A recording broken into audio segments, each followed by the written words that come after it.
इकडे बघा. हाय दादू. हाय अक्षय. हाय हाय.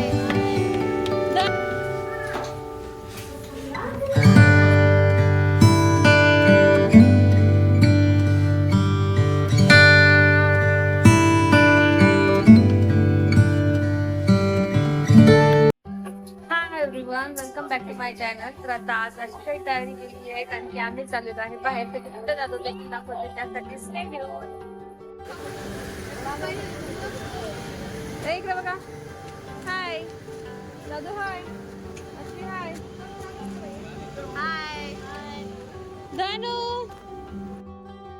तर अशा प्रकारे सर्वांची तयारी झाली आणि आम्ही निघालो. तर आम्हाला बऱ्याच दिवसापासून जायचं होतं एका ठिकाणी. तिथेच आजचा हा आमचा प्रवास आहे आणि आम्ही आलेलो आहे आळंद येथील आश्रमातेच्या दर्शनाला. तर हे आहे तिथलं मंदिर आणि आम्हाला आळंदच्या आसरा आहे, त्याच्यासाठी आम्ही वैशुताई आणि मी दर्शनाला आलेलो होतो.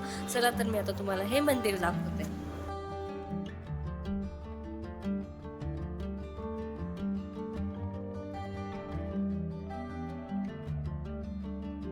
तर आता तुम्हाला दाखवल्याप्रमाणे अशा प्रकारे ह्या मंदिराचा बारव आहे. पायऱ्या उतरून आल्यानंतर छान इथे आश्रमातेचं हे मंदिर आहे, जिथे आता आम्ही दर्शनाला आलो आहे. तसेच आता आंब्याचा सीझन आहे, तसंच आंब्याचं बोनं आम्ही घरी दिलं होतं, पण आश्रमातेला सुद्धा इथे बोनं वगैरे दिलेलं आहे.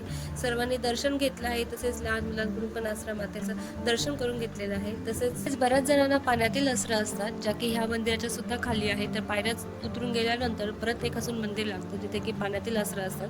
तर आमच्या ह्या वरच्याच असरा आहे, तर आम्ही इथेच दर्शन वगैरे करून घेतलेलं आहे. तसंच आता दर्शन झाल्यानंतर मंदिरावरती दही भात शिंपडण्याची पद्धत असते, मग आम्ही घरून सुद्धा तो दही भात आणला होता, जो की आता इथे पूर्ण मंदिरावरती शिंपडून घेतलेला आहे. आणि आता त्याच्यानंतर आम्ही आता निघणार आहोत. आणि अशा प्रकारे आमचं देवदर्शन करून आम्ही घरी आलेलो आहे. आणि त्यानंतर आता परत एका दुसऱ्या व्हिडिओची मी तयारी करत आहे, जी की काय आहे ते तुम्हाला नेक्स्ट व्हिडिओमध्ये समजेल. आणि हा जो व्हिडिओ आहे तो मी इथंच थांबवते. तर तुम्हाला आवडला तर नक्कीच लाईक करा. तसेच पहिल्यांदा व्हिडिओ बघितलं तर चॅनल सबस्क्राईब करा. भेटूया नेक्स्ट व्हिडिओमध्ये. तोपर्यंत बाय बाय.